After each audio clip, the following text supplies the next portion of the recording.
তৃণমূল কংগ্রেসের সাধারণ সম্পাদক হলেন, তাদের মানে আপনার পারিবারিক সম্পর্ক রয়েছে। দেখুন, ডেমোক্রেসিতে অংশগ্রহণ করা, ভোটিং সিস্টেমে অংশগ্রহণ করা, ইলেকট্রাল পলিটিক্সে অবশ্যই দরকার বলে আমরা অনেক আগে থেকেই রাজনীতির ময়দানে এসেছি। আস্তে আস্তে আমার পরিবারে অন্যান্য আরও যারা পিছিয়ে যারা আছেন তারা আসছেন, এটা আমি স্বাগত জানাচ্ছি। তবে ব্যাপারটা হচ্ছে দল চয়নের ক্ষেত্রে একটা দুর্নীতিগ্রস্ত দলকে চয়ন করে ফেলেন, ফলে এটা নিয়ে অনেক সমালোচনা হচ্ছে, আলোচনা হচ্ছে, এটা নিয়ে অনেক চর্চাও হচ্ছে। এতটুকু বলবো যে যে দলটাতে উনি নাম লিখালেন সেটা একটা দুর্নীতিগ্রস্ত দল, যেই দলের অপদার্থতার জন্য, যেই দলের ব্যর্থতার জন্য, নোংরামির জন্য, চুরির জন্য যে 26,000 চাকরি বাতিল হয়েছে, তার মধ্যে অনেক যোগ্য আছে, আজকে যোগ্যগুলো রাস্তায় বসে। যেই দলের জন্যই আনিসকে খুন হতে হলো, যেই দলের সর্বোচ্চ নেত্রী বলেন যে ওয়াকফ নিয়ে আন্দোলন করতে গেলে দিল্লিতে গিয়ে আন্দোলন করতে হবে, সেরকম একটি দলের নাম লিখানোর জন্য উনি একটু সমালোচিত হচ্ছে। প্রকাশ করছেন খুব ক্যানিংয়ের বিধায়ক শওকত মোল্লা। তিনি বলছেন যে কাসেম সিদ্দিক কখন কি বলেন, কদিনের বেশি বিভিন্ন করেছেন এবং এদের মনে হয় খুব বেশি রুজি রোজগার। আমার থেকে গুটি কয়েক তৃণমূলের কিছু বিধায়ক নেতারা আছে, সৌজন্যতার সম্পর্ক আমরা রাখি, আপনারা জানেন ভালো করে। সেই ক্ষেত্রে মাঝে মধ্যে ফোনে হাই হ্যালো হয়। গতকালকে আমাকে এইরকম বেশ কয়েকজন ফোন করে তারা ক্ষোভের সাথেই বলছিলেন যে আমরা এতদিন দল করছি, এত স্যাক্রিফাইস করছি, হঠাৎ করে কেউ আসলো তাকে দলের এত বড় পদে বসিয়ে দিল, এটা কি গণতন্ত্র? আমি তাকে উল্টে জিজ্ঞাসা করেছিলাম একটা কথা, তারাই কথা বলে রাখি। শওকত মোল্লা সাহেবও খুব প্রকাশ করছে যে শওকত মোল্লা সাহেব বড় পদ পাওয়ার জন্য ক্যানিংয়ে নিরীহ মানুষের উপর অত্যাচার শুধু নয়, ভাঙড়ের মানুষের উপর অত্যাচার, মিথ্যা কেস এবং আমাকে ক্রমাগত ভাষাগত আক্রমণ করে যাচ্ছে, সেও পদ পেল না। তবে গতকালকে যখন তৃণমূলের কয়েকজন নেতা আমাকে ফোন করেছিলেন, আমি তাদেরকে জিজ্ঞাসা করলাম, দাদা আপনাদের দলের জেনারেল সেক্রেটারি কতজন? তিনি আমাকে অকপটে উত্তর দিলেন, দাদা এটা আমার পক্ষে বলা সম্ভব নয়, কারণ কখন কাকে বসিয়ে দেয় বোঝা মুশকিল। তারপর অনেক ভাবনা চিন্তা করে দেখলাম এই প্রশ্নটা যদি মমতা ব্যানার্জিকে করি, এই প্রশ্নটা যদি সুব্রত বক্সী মহাশয়কে করি যে স্যার আপনাদের দলের মোট জেনারেল সেক্রেটারির সংখ্যা কত, উনি আমার মনে হয় 5 মিনিট মাথা চুলকাবে, তারপরে হয়তো এক্সাক্ট সংখ্যাটাও বলতে পারবেন না। মানে যাকে মনে হয় সকাল সন্ধ্যে ধরে বসিয়ে দেয়, একটা পোস্ট, বাকি সব ল্যাম্প পোস্ট। শওকত মোল্লা সাহেবের এখন অস্থিরতা বাড়বে, কারণ যে কাসেম ভাই সাহেবের সম্পর্কে, ভাইজান সম্পর্কে শওকত মোল্লা এতদিন আক্রমণ করেছে, বাই ডিফল্ট ডেজিগনেশন অনুযায়ী কাসেম ভাইজান শওকত মোল্লার অনেক ওপরে বসছে, কাসেম ভাইজানকে এখন ভাইজান সম্বোধন করতে হবে, ফলে ওনার একটু ফাটবেই।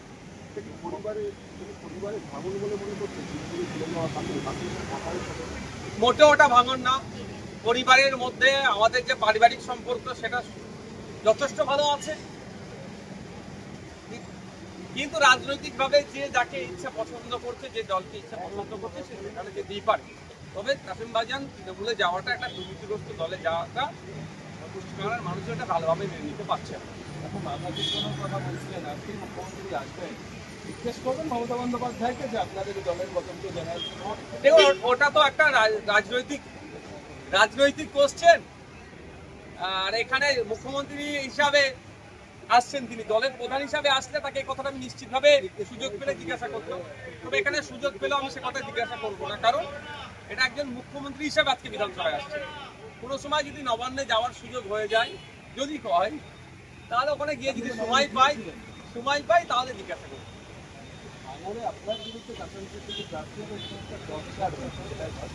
আমি চাইছি আমার বিরুদ্ধে মুখ্যমন্ত্রী প্রার্থীও হয়, আমি এটা চাই, আমি অন্য কাউকে চাইছি না। আমি চাইছি আমার বিরুদ্ধে মুখ্যমন্ত্রী প্রার্থীও। তবে একটা কথা জানিয়ে রাখি, পশ্চিমবাংলার মুসলিম সম্প্রদায় তৃণমূল থেকে যেভাবে মুখ ফিরাতে শুরু করেছে, কাউকে দিয়ে ড্যামেজ কন্ট্রোল করতে যদি চাই সেটা হবে না, কারণ একের পর এক পদক্ষেপ তৃণমূল কংগ্রেসের মুসলিম সম্প্রদায়ের মানুষজন ক্ষিপ্ত হয়ে উঠছে। মুসলিম তোষণের নামে মুসলমানদের শোষণ করা হচ্ছে পশ্চিমবাংলায় বিজেপির সহযোগিতা নিয়ে, শুভেন্দু অধিকারীর সহযোগিতা নিয়ে মমতা ব্যানার্জির সরকার মুসলমানদের উপরে আক্রমণ চালিয়ে আসছে। কখনো ওয়াকফ সংশোধনী আইনের বিরুদ্ধে প্রতিবাদ করতে গেলে মিথ্যা মামলা দিয়ে জেল খাটানো হচ্ছে, তো কখনো দিল্লি যাওয়ার নিধান দিচ্ছে। ফলে পশ্চিমবাংলার মুসলমানরা তৃণমূল কংগ্রেসের কাছ থেকে মুখ ফিরিয়ে নিচ্ছে। কাউকে নিয়ে এসে যদি মনে করে এই ভাঙাবাদ জোড়া লাগাবার চেষ্টা হচ্ছে, সেটা বৃথা হবে।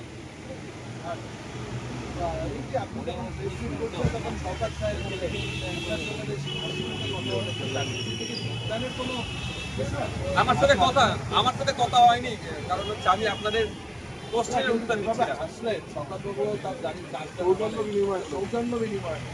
দেখুন, ব্যাপারটা হচ্ছে আপনাদের দিকে হয়তো হাসতে পারেন। এখন শওকত সাহেবও নিজে ভাবছেন যে এতদিন নওশাদ সিদ্দিকী সাহেবের পেছন মানে তাকে ডিস্টার্ব করে তার কর্মীদের নামে মিথ্যা মামলা দিয়ে, তার নামে মিথ্যা মামলা দিয়ে, শুধু তাই নয়, ভাঙড় ডিভিশনের একাধিক থানার অফিসারদেরকে তৃণমূল কংগ্রেসের রাজনৈতিক মঞ্চে বসিয়ে দিতে পেরেছেন যে শওকত সাহেব, সেই শওকত সাহেব এখন ভাবছে তাকে আবার শাসন করবে কাসেম সিদ্দিকী ভাইজান।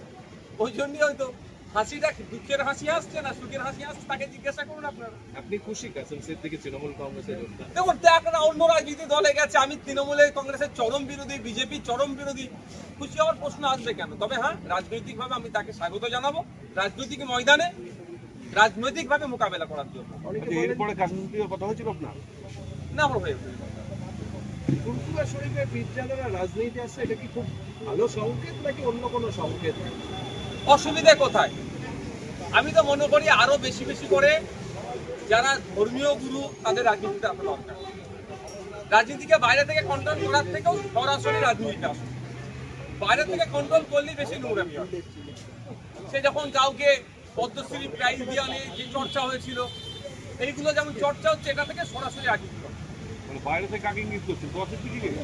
দশের দিকে আহ্বান জানাবেন রাজনীতিতে? আমি সকলকে আহ্বান জানাবো।